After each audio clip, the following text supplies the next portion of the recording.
Hello students, I am Dhaval.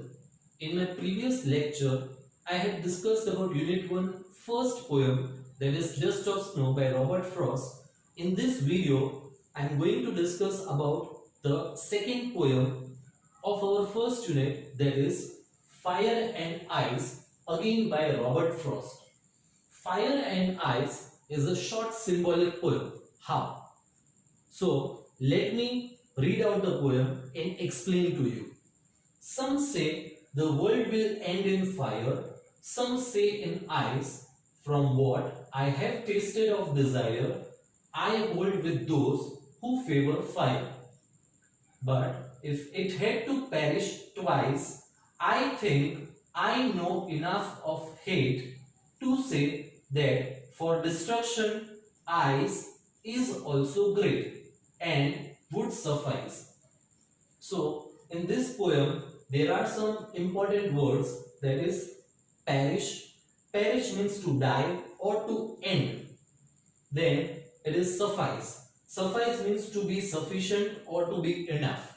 So, in the first two lines, the poet Robert Frost has given us the opinion about a group of people, different sets of people who have different opinion about how the world would end.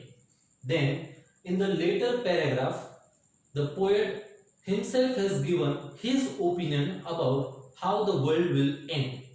So in this poem, the poet says that there is a one set of people who believes that the world will be burned in fire. Now, fire, how fire? So the fire here represents human desires, greediness, lust, etc. of men, right? So fire, it represents the human desires. So as and when we try to satisfy our desire, they keep on increasing. There is no end to it. And thus the uncontrolled and unending desires in the human beings leads to greediness, and because of the greediness there is a feeling of jealousy among the people, right? And because of which the poet believes that once the world will end because of the jealousy and the greediness of the people, then the poet says that as and when, that is, our desire increases rapidly and it spreads like the fire.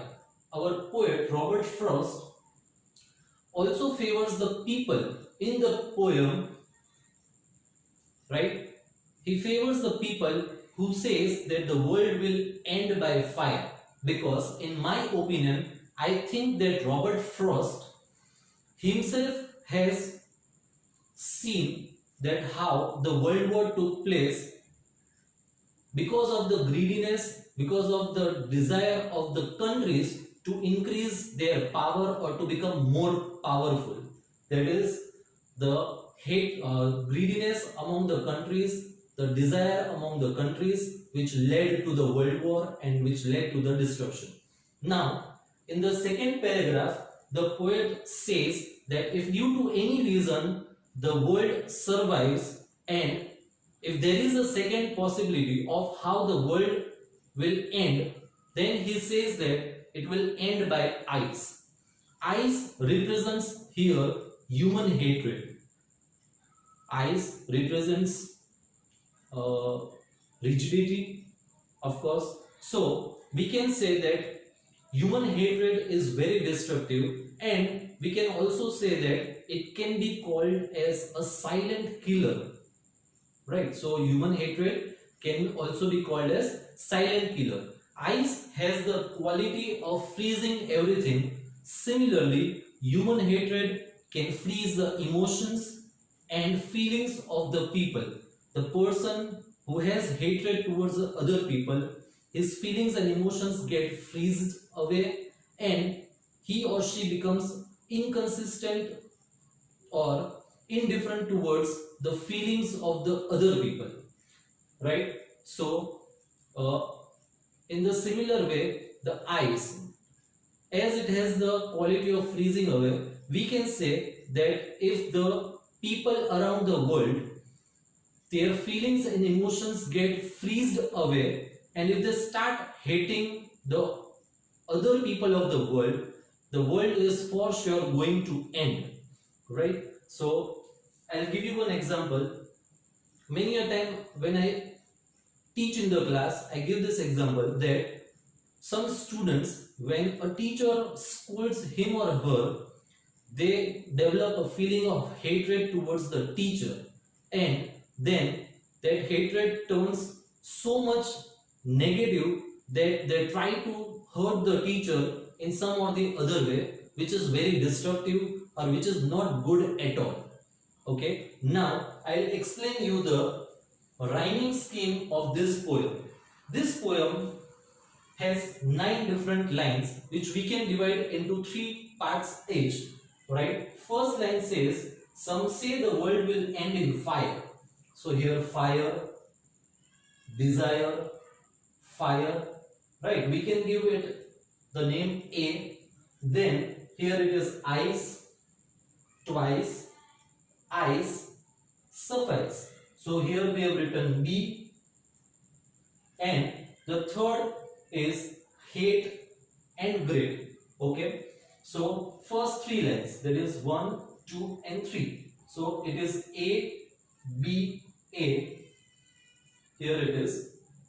Then the second is A, B, C. That is A, B, C.